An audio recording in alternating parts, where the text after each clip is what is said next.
ฟ้าแสนงามหากใครได้เห็นจะมัวลงเฝ้าฝันพะวงลงติดตามสาวเอ๋ยสาวงามงามเหลือใจงามจริงดำคำเขาสมหากได้สุขสมซื่นสมกับน้องสมใจจะขอไปพันแต่นางเดียวก็ขอคงเกี่ยวยิ่งอื่นใดเฝ้าแต่ลงไหลไปพันใจปองโอ้กุหลาบสวรรค์แห่งเมืองปากสันที่อายไปพันมา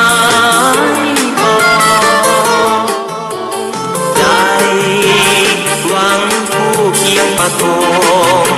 กุหลาบเป็นสีดังทองเมื่อยามแสงส่องจากดวงสุรียามแลงคำลงน้ำสันโอ้บริคันน้ำสันไหลผ่านใสดี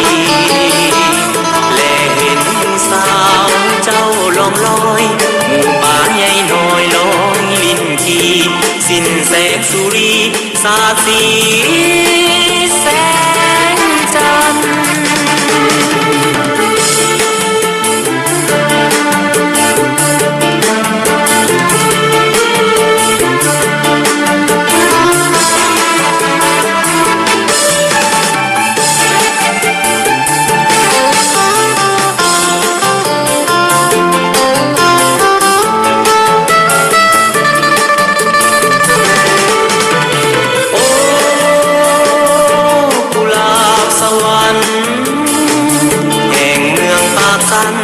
ที่อายไปปันไม้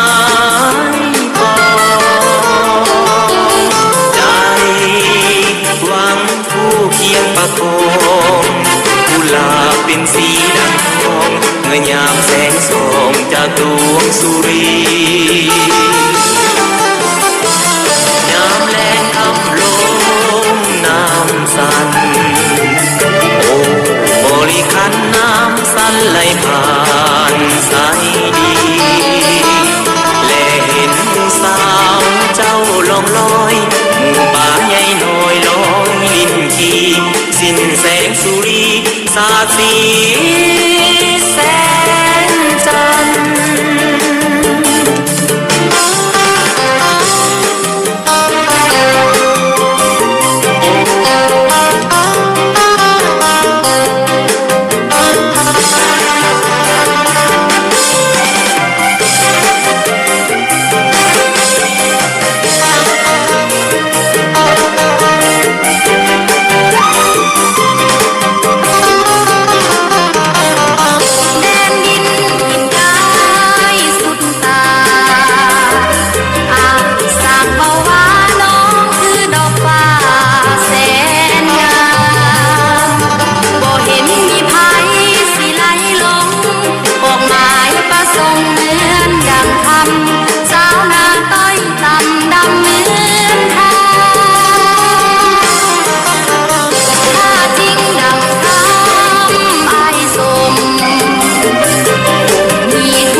แสง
สมน้องอยู่ทุกวัน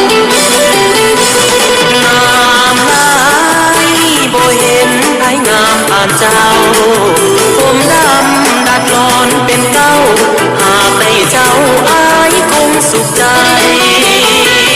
ถึงตายก็สร้างหากได้นางเป็นผู้เคียงกา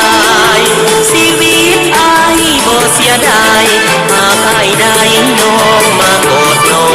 ง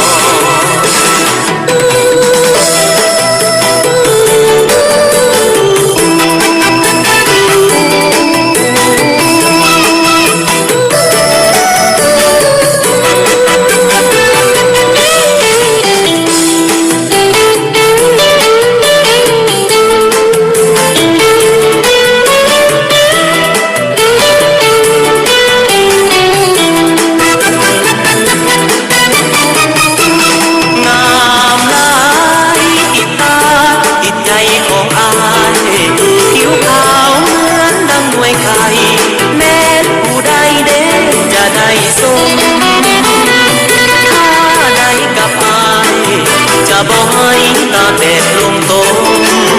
จะหักจะแพ้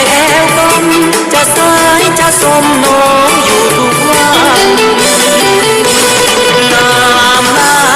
ยบ่เห็นไผงามตามเจ้าผมดำดับร้อนเป็นเก้าหากได้เจ้าอายคงสุขใจ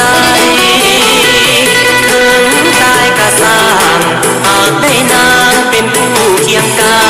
ยชีวิตอายบ่เสียดายหากอายได้น้องมากอ